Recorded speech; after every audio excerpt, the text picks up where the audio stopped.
한국과 가까운 이웃 국가라는 중국과 일본은 틈만 나면 한국의 각종 도발을 일삼고 있는 상황입니다.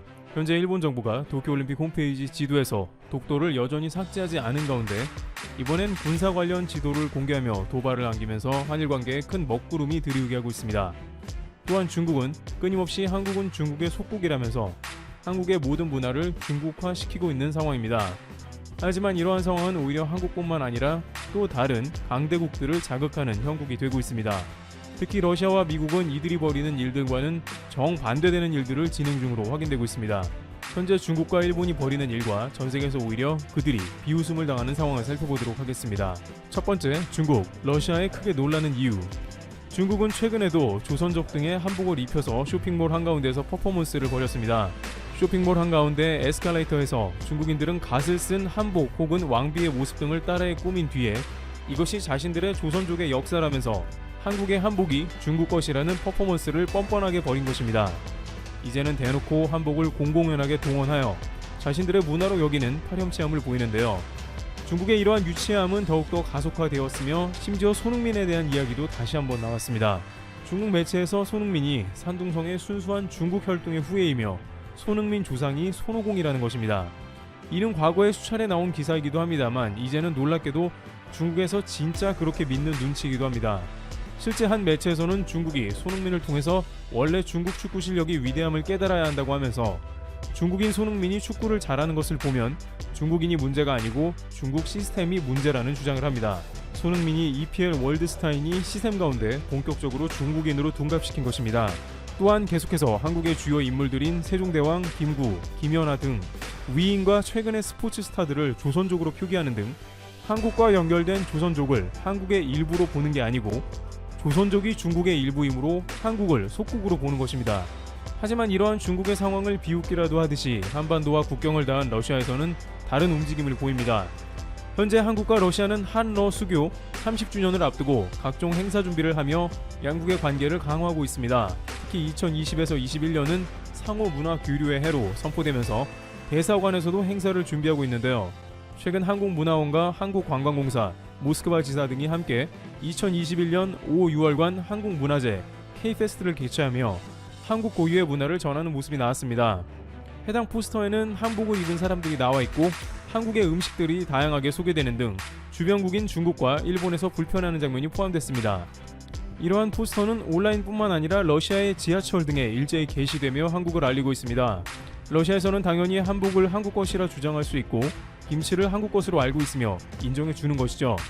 물론 러시아도 최근 중국과 사회주의 체제 국가 간에 다양한 협력을 강화하고 있는 모습이 있긴 합니다만 기본적으로 러시아와 중국은 오랜 앙숙이었으며 서로를 신뢰하지 못하는 면이 훨씬 더 큽니다. 러시아도 한국처럼 중국의 불법 조업 어선에 시달리다가 군함을 출동시켜 침몰시킨 적이 있고 러시아의 청정한 바이칼 호수를 중국 생수기업이 무분별하게 개발하려는 것을 퇴출시킨 바 있습니다. 러시아도 당연히 중국의 그러한 막무가내 근성을 누구보다도 잘 알고 있기 때문에 이럴 때 한국의 문화에 관해서 홍보할 때는 한국 중심에서 이야기를 전개하는 것입니다. 과거 러시아가 모라토리엄에 빠지고 일본을 비롯한 해외 기업이 대부분 철수했던 매우 어려웠던 시기에 러시아를 지켰던 많은 한국 기업이 있었기 때문에 한국은 지금 러시아와 다양한 경협을 진행 중인 것입니다. 러시아는 특히 연해주에 한국 기업에 혜택을 주며 입주시키고 경제개발 단지를 조성해서 중국이 애초에 대륙을 통해 동해로 진출하지 못하도록 막고 있다는 의견도 제시되고 있는 상황입니다. 국경을 맞닿은 국가들이지만 한 국가는 역사 왜곡을, 한 국가는 한국의 문화를 인정하며 홍보해주고 있습니다.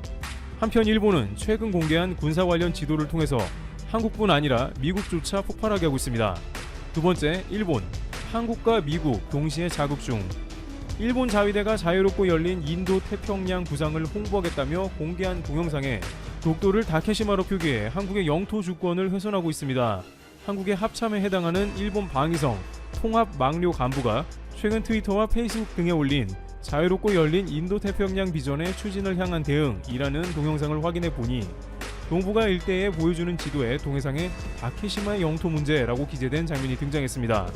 방위성을 비롯한 일본 정부는 독도를 다케시마라고 부르고 있으며 일본 고유 영토를 한국이 불법 점거하고 있다는 취지로 주장하고 있는데 이런 인식을 토대로 일본의 안보 정세를 설명하는 장면을 동영상에 반영한 것입니다. 문제는 이 동영상이 자위대와 프랑스군의 연합훈련이나 일본, 미국, 호주, 프랑스의 합동훈련 등을 소개하고서 자유롭고 열린 인도태평양을 실현하기 위해 자위대가 노력한다고 부각하는 내용으로 되어 있는 것입니다. 그런데 바로 이것은 한국을 자극할 뿐만 아니라 미국조차 크게 당황케 한다는 지적이 이어집니다. 왜냐하면 자유롭고 열린 인도태평양 전략은 미국 주도의 중국에 대항하는 작전이기 때문인데요. 그런데 여기에 독도를 포함시킨 것은 독도의 주인인 대한민국을 적으로 돌리겠다는 의미인 것입니다. 그렇다면 이 작전을 주도하는 미국이 한국을 적대시하고 일본과 군사훈련을 한다는 의미도 동시에 들어갑니다. 그러나 이미 미국은 독도를 미국 의회에서 한국 영토로 인정하고 있는 지도도 공개된 바 있습니다. 게다가 미국이 한국을 적국으로 설정한다는 자체가 미국 입장과는 전혀 상관없는 일본의 기괴한 행보인 것입니다. 미국은 한국을 동북아시아의 린치핀으로 보는 동시에 매우 중요한 동맹, 혈맹이자 경제 파트너로 봅니다. 이번 한미 정상회담에서 미국의 모습은 어느 때보다 한국의 파트너십을 강화하고 협력하는 모습이었습니다. 한 설문조사에 따르면 트럼프 정부 때보다 미국인에 대한 긍정적 인식이 무려 25%가량 증가한 것으로 나왔습니다. 또한 세계적으로 봤을 때 미국을 가장 긍정적으로 인식하는 국가는 77%가 그렇다고 대답한 한국이었습니다. 그런 상황에서 일본이 떡하니 미국 중심의 인도태평양 전략에서 적국을 한국으로 설정해 놓은 모양새인 것입니다. 또한 미국은 틀어진 한국과 일본 사이를 중재하기 위해서 바이든 행정부 들어 더욱더 공을 들이는 모습이 나옵니다. 최근 G7 회담에서도 한미일 정상회담이 이뤄질 수 있도록 가능성을 높게 생각하고 있다고 백악관이 말했습니다. 그런데 일본은 도쿄올림픽 때도 독도 도발을 하더니 이제 미국의 인도태평양 전략에서도 또 그런 것입니다. 또한 미국뿐만 아니라 호주, 프랑스 등의 국가도 함께 훈련하는 이유 중 하나가 독도 때문이라고 갖다 붙인 것입니다. 이는 G7에서 양자 정상회담을 갖는 호주는 물론 프랑스도 일본에 굉장히 불쾌해할 수 있는 일입니다. 특히 호주는 한국과 방산사업에서 어느 때보다 협력을 강화하면서 양국 간의 군사협력을 꾀하고 있습니다. 그런데 일본은 선을 넘어서 호주가 일본과 훈련하는 이유 중 하나로 독도 침략을 넣어놓은 셈입니다. 일본에서는 그런 뜻이 아니라고 할지는 모르겠으나 분명 슬쩍 끼워 넣으며 그런 의도를 포함했을 것입니다. 동북아시아에서 한국을 중국과 같이 적국으로 돌리고 쿼드에서 제외하며 왕따를 시키려는 움직임입니다. 한국이 G7에 초대된 이유는 표면적으로는 바이오 의약품 생산 능력 세계 2위로 코로나에 대응 가능한 국가이고 제조업 세계 경쟁력 3위, 반도체 수출액 세계 1위, 1인당 GDP 최초 G7 국가 진입 등의 이유가 있습니다만 기본적으로 G7의 민주주의 국가들과 이념을 같이 하고 세계적인 평화를 도모하는 국가이기에 가능했던 것입니다. 하지만 일본은 G7에 초대받은 미국, 호주, 프랑스가 한국 독도 침공을 위해 훈련한다는 식으로 해놓은 것입니다. 이러한 일본의 외교는 결국 국제무대에서 도태되며 강대국들에게 재팬 패싱을 당할 것으로 보입니다. 왜냐하면 많은 국가들이 한국과 협력하길 원하는데 일본이 방해가 된다면 일본은 자연스레 낙오되는 것이죠. 한편 중국도 한국이 G7에 참여하면서 한국에 지속적으로 압박을 가하는 모습이 나오고 있습니다. 하지만 한국은 이런 주변국들과의 도발과는 상관없이 이제는 실력과 외교력으로 이런 상황을 돌파할 것입니다. 한국은 이번 G7 회담에서 한국의 방역 성과를 공개하고 바이오 강국으로서 위상을 높일 것으로 보입니다. 또한 미래 첨단 산업에서 많은 국가들이 한국과 협업하길 원하며 일본은 오히려 뒤로 밀려날 것으로 보입니다. 앞으로 강대국들의 러브콜을 받으며 한국이 G7 멤버로 가입될 수 있는 기회가 될 것으로 관측됩니다. 트리블튜브였습니다. 322명의 세계 비평가들이 영화 기생충을 최고 작품으로 꼽았다고 외신 인디와이어가 발표했습니다. 이처럼 전 세계의 관심을 확인한 가운데 내년 개최되는 아카데미 시상식에서도 기대를 받고 있습니다. 그런데 일본에서는 기생충과 한국 영화를 불매하는 소식은 있습니다. 한국은 비교적 사회고발 영화가 많은 나라입니다. 정경유착을 담아낸 내부자들, 칸 영화제 황금종려상에 빛나는 기생충 등 상업영화에서도 사회의 어두운 부분을 폭로하는 메시지가 가득합니다. 그런데 이런 한국 영화의 시대정신의 뿌리는 일제강점기 조선 영화인들의 저항에서 찾을 수 있습니다. 일본의 자본과 인력, 병신의 지배를 받을 수밖에 없던 조선 영화계는 최초의 한국 영화로 꼽히는 의리적 구투도, 촬영, 제작 등 핵심은 일본 스태프가 다 한 것이라고 알려져 있습니다. 그런데 최초로 한국 영화만의 정서와 기술, 열망을 모두 터뜨리며 흥행에도 성공한 영화가 바로 우리에게 잘 알려진 1926년 나은규의 아리랑입니다. 당시 국내 관객이 15만 명을 넘은 것으로 알려져 있으며 이건 현재로 치면 2천만 관객 정도의 파급력이라고 합니다.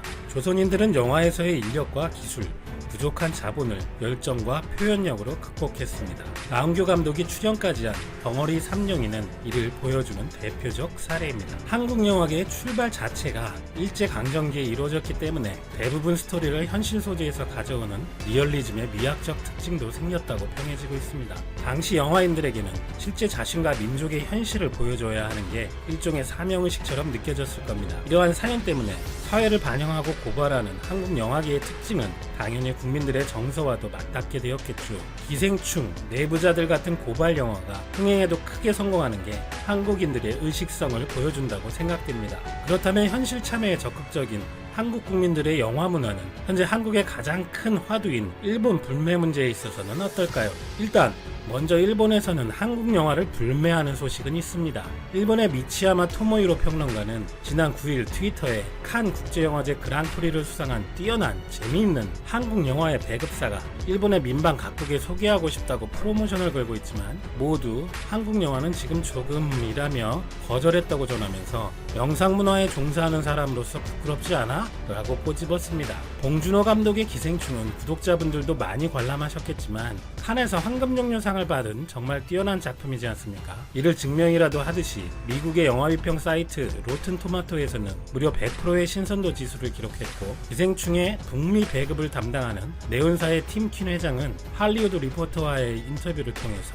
기생충은 아카데미 작품상, 감독상, 나무주연상, 외국어 영화상 5개 부문 후보에 올리는데 힘을 쏟겠다고 말했습니다. 미치야마 토모히로 평론가의 말대로 한일 관계 때문에 일본에서 우수한 영화가 외면받는 것은 좀 아쉬운데요. 반면에 한국에서 일본 영화는 어떨까요? 현재 한국에서는 개봉 예정인 일본 영화는 없지만 너의 이름은으로 인지도가 높은 신카이 마코토 감독의 신작 날씨의 아이가 10월 30일 개봉이 예정되어 있습니다. 국내 영화 업계는 정치 사회적 분위기에 휩쓸려 관객의 선택권이 제한받고 문화적 다양성이 존중받지 못하는 상황에 대해 경계해야 한다는 우려의 목소리도 나오고 있는 상황입니다만 귀추가 주목됩니다. 일본에서는 사회성 높은 한국의 기생충은 개봉도 못하고 한국에서는 일본 청춘 영화인 날씨의 아이는 흥행을 한다면 이것도 한국 일본의 역사와 문화의 다양성에 대한 의식의